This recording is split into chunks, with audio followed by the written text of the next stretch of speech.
Hallelujah. Christianity से related videos को देखने के लिए आप हमारे YouTube channel Holi ghost powers को सब्सक्राइब करिए और बेल आइकन पर क्लिक करके ऑल नोटिफिकेशन सेट करिए।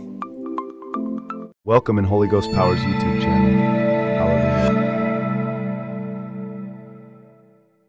हालेलुया। आइए हम मेरी भविष्यवाणी की पुस्तक में से आज के वचन को पढ़ते हैं जो परमेश्वर के दास अपोस्टल डॉक्टर अंकुर यूसुफ नरूला जी के द्वारा लिखा गया है। आज का पवित्र वचन है सबसे अच्छी गवाही की शुरुआत का रहस्य। जिस तरह यूहन्ना की पुस्तक अध्याय 20 की 18 आयत में लिखा है, मरियम मगदलिनी ने जाकर चेलों को बताया कि मैंने प्रभु को देखा और उसने मुझसे ये बातें कही। मेरे प्रियो, बाइबल बताती है कि मरियम मगदलिनी जिसमें 7 दुष्ट आत्माएं थी और वह पाप में थी, वह जहाँ रहती थी वहाँ के सभी लोग पाप में थे, वह विचार में थे, कोई प्रभु को नहीं मानता था। लेकिन मरियम मगदलिनी को जैसे ही परमेश्वर प्रभु यीशु मसीह का पता चला तो वह उसके पास गई और परमेश्वर ने जैसे ही उसे 7 दुष्ट आत्माओं से छुटकारा दिया, उसने अपनी जिंदगी परमेश्वर प्रभु यीशु मसीह को दे दी। उसकी यह गवाही बनी कि परमेश्वर ने उसे दुष्ट आत्माओं से छुटकारा दिया। मरियम मगदलिनी की शुरुआत तो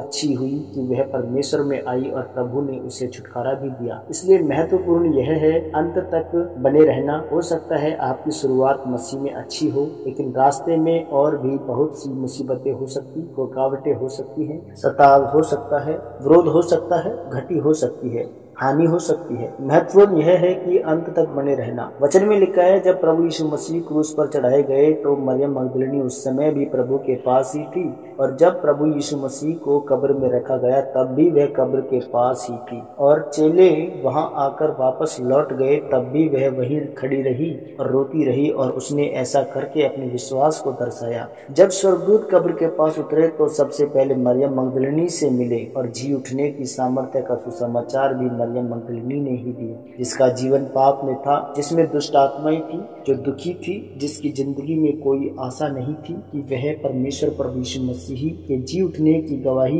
बने। लेकिन उसने सबसे पहले यीशु के जी उठने का सुसमाचार चेलों को सुनाया। अतः परमेश्वर कहता है, जितनी महत्वपूर्ण आपकी शुरुआत है कि आप मसीह में आए और परमेश्वर ने आपको छुआ और छुटकारा दिया, आपकी जिंदगी में गवाही बनी, उतना ही महत्वपूर्ण है कि आप अंत तक मसीह में बने रहें। मेरे प्रियो, हो सकता है आपकी जिंदगी में परमेश्वर ने प्रथम गवाही को बनाया और उसके बाद आप पर मुसीबतें आई या आप घटी में चले गए, लेकिन परमेश्वर कहता है उसी घटी में भी वफादारी के साथ मसीह में बने रहना अनिवार्य है। मरियम मगदलिनी जिसमें प्रभु यीशु मसीह की जी उठने का प्रचार किया, वह अपनी धन संपत्ति के द्वारा प्रभु यीशु मसीह की सेवा करती थी। इसलिए आपकी सबसे अच्छी गवाही की शुरुआत जो होती है वो बोने के द्वारा, पवित्रताई के द्वारा, प्रार्थना के द्वारा और परमेश्वर में अंत तक खड़े रहने में होती है। आमीन आमीन। प्रार्थना, यह प्रार्थना आपके द्वारा की जाए। सर्वशक्तिमान परमेश्वर, इस वचन के लिए मैं आपका धन्यवाद करता हूँ। परमेश्वर, मैं यह प्रार्थना करता हूँ कि आप मुझे मरियम मगदलिनी की तरह हर एक परिस्थितियों में आपके साथ बने रहने का अनुग्रह दीजिए, ताकि मैं आप में और आप मुझ में हमेशा बने रहे। प्रभु यीशु मसीह के सामर्थ्य